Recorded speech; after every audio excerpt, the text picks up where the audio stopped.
Did you know that the composition of Mahmud Ghaznavi's army when he raided the Somnath temple in 1025 was not solely a Muslim army?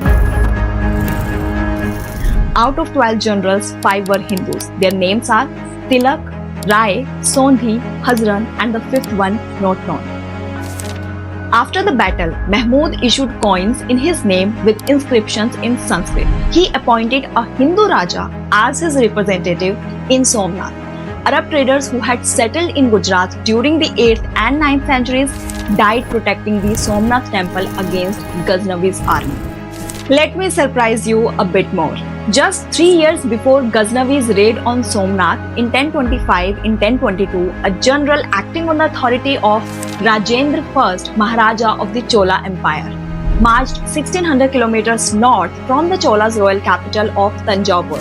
After subduing kings in Odisha, Chola warriors defeated Mahipala, Maharaja of the Pala Empire, the dominant power in eastern Bengal. The Cholas crowned their victory by carrying off a bronze image of the deity Shiva seized from a royal temple patronized by Mahipala. During this long campaign, the invaders also took from the Kalinga Raja of Odisha images of Bhairav, Bhairavi and Kali. These, along with precious gems, were taken to the Chola capital as a war booty. So the question arises, why is Mahmud Ghaznavi demonized but not Rajendra Chola for the plunder of Hindu temples? In fact, the demonization of Mahmud and the portrayal of his raid on Somnath as an assault on Hinduism by Muslim invaders dates only from early 1840s. It was then popularized that Mahmud, after sacking the Somnath temple, carried off a pair of the temple's gates on his way back to Afghanistan. By discovering these fictitious gates in Mahmud's former capital of Ghazni and by restoring them to their rightful owners in India, British officials hoped to be admired for heroically rectifying what they construed as a heinous wrong. Intended to win Hindu gratitude while distracting the population from Britain's catastrophic defeat just beyond the Khyber Pass, this act of colonial mischief has fueled Hindu ill feeling toward Muslims ever since. By contrast, Rajendra Chola's raid on Bengal remained largely forgotten outside the Chola country.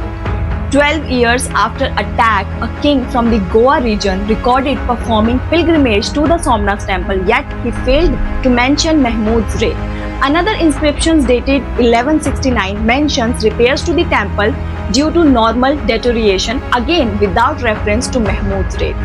In 1216, Somnath's overlords fortified the temple not to defend it from invaders beyond the Khyber Pass, but from attacks by Hindu rulers in neighboring Malwa. Apparently, such attacks were frequent enough to require defensive measures. The silence of contemporary Hindu sources regarding Mahmud's raid suggests that in Somnath itself, it was either forgotten altogether or viewed as just another unfortunate attack by an outsider and therefore unremarkable.